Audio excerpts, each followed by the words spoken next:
siku ya leo tarehe 1 mwezi wa kwanza mwaka 2026 ilikuwa ni majira ya saa 12 na dakika 45. Jeshi la polisi mkoa wa Mwanza tulipata taarifa za kuwepo kwa mlipuko mkubwa uliojitokeza katika eneo hili ambalo ni eneo la Sawa ya Juu katika kata ya Lwanima wilayani Nyamagana, kwenye kibanda cha kahawa ambacho ni mali ya mtu aitwaye Daudi Joseph Baraka. Hiki ni kibanda ambacho hutoa huduma za kinywaji cha kahawa alfajiri kabla watu hawajaingia kwenye majukumu yao ya kila siku. Muda huo nilioutaja alifika mtu mmoja aitwaye Marco Msenyele Mfumadiru, jina maarufu anaitwa Shija. Umri wake ni miaka 52, ni Msukuma. Kazi yake ni kupasua mawe. Kazi yake ni upasuaji wa mawe kwa kutumia vifaa kama nondo na mashoka, lakini wakati mwingine hutumia baruti ambazo hulipua kwa njia za kienyeji. Mtu huyo anaishi maeneo ya Lwanima na hulipua mawe katika maeneo haya ya Lwanima, ambapo eneo hili lina maeneo ya mawe mengi na ni kazi yake ya kila siku ambayo humuingizia kipato kwa ajili ya kusafisha viwanja kabla ya ujenzi.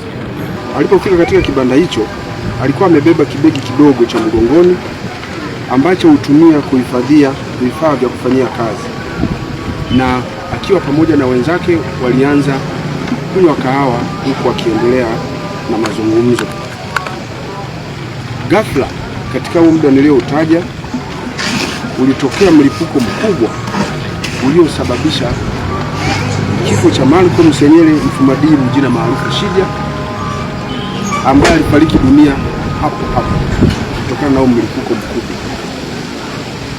Na baada ya kuwa amefariki, ilikuja kuonekana kwamba miguu, mikono, tumbo, kiuno vilikuwa vimeharibika vibaya, na kama nilivyosema alipoteza maisha hapo hapo. Katika tukio hilo walipatikana majeruhi ambao ni jumla ya majeruhi 7.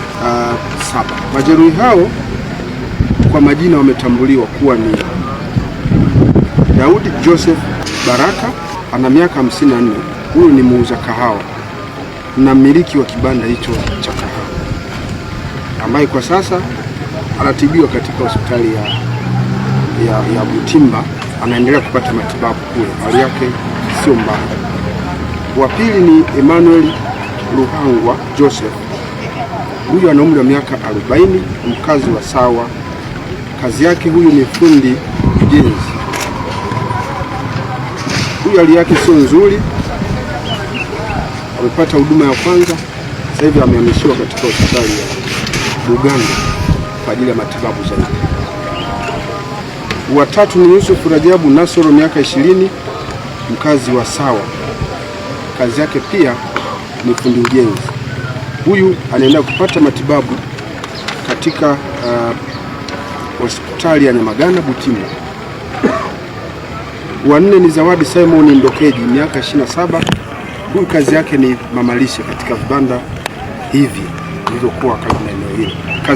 Makazi yake pia ni Sawa ya Juu, naye anapata matibabu pale Butimba hospitali. Wa tano ni James Hussein, miaka 33. Huyu ni fundi ujenzi, makao yake ni Sawa ya Juu. Wa sita ni Joseph Mayagigwa Engelbert, miaka 22, makao yake ni Sawa ya Juu, naye hali yake sio mbaya, anaendelea kupata matibabu. Wa saba ni Marco Mahunge Chandanoba, miaka 45.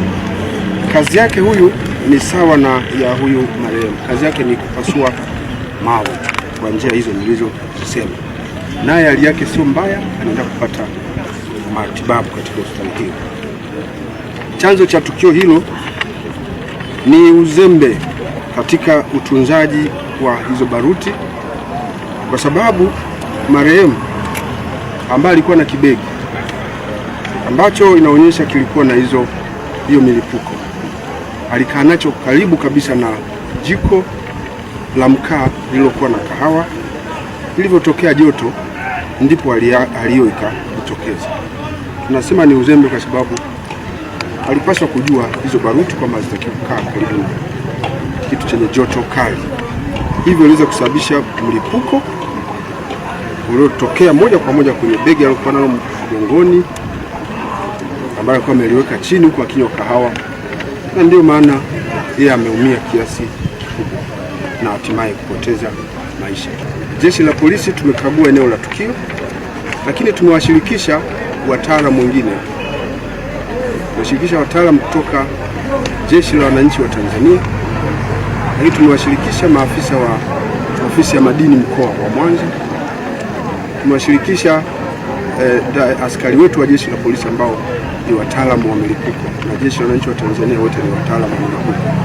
Jeshi la Polisi mkoa wa Mwanza tunatoa wito kuhusiana na tukio hili. Tunatoa wito kwa wananchi wa mkoa wa Mwanza kuendelea kutoa taarifa zinazohusu watu wanaomiliki milipuko na wanaitumia bila kuwa na vibali maalum kutoka kwenye mamlaka zinazohusika. Lakini tunawaomba viongozi wa serikali za mitaa pia kufanya ufuatiliaji wa kina kuhusu mafundi hao ambao hawana utaalamu wa kutosha wa kumiliki milipuko na wameendelea kufanya kazi hizo na kujipatia vipato wakitumia milipuko ambayo hawana hata vibali vya kuimiliki na hawana hata vibali vya kuweza kufanya kazi na kusimamia milipuko kama hiyo. Wananchi waendelee kutoa taarifa ili hatua ziendelee kuchukuliwa. Katika sheria yetu ya baruti ya mwaka 1963 inakataza mtu yeyote kumiliki baruti bila kuwa na leseni, na wanaomiliki zile leseni za baruti lazima wao wamesomea, alafu akitoka kule wanapewa mtihani wa kufuzu. Wakionekana wamefaulu ule mtihani wanapewa cheti cha kulipua. Bali na hapo, hawa mauto waliopata hawa hapa hawakuwa na leseni zetu kutoka ofisi ya madini, na tulikuwa tujatoa vibali vyovyote kwao.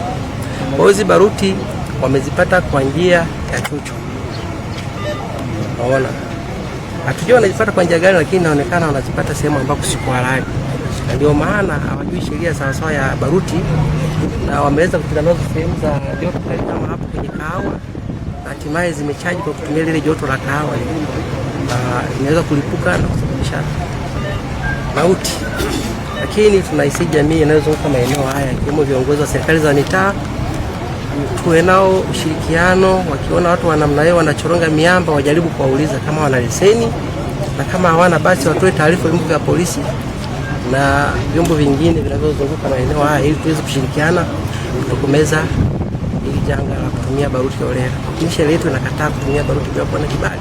Na elimu tunaitoa, tunashirikiana viongozi hawa wa serikali za mitaa kuwapa elimu kwamba mkiona hawa watu mmoja kama wana leseni, lakini asilimia kubwa wana leseni, wanafanya kazi vizuri. Asilimia chache kama hii ndio wanakuwepo wadanganyifu ambao wanakuwa wanafanya hizi kazi za kujificha ficha. Lakini ufuatiliaji upo na tunafanya kazi kila wakati na tunaelimisha kila siku.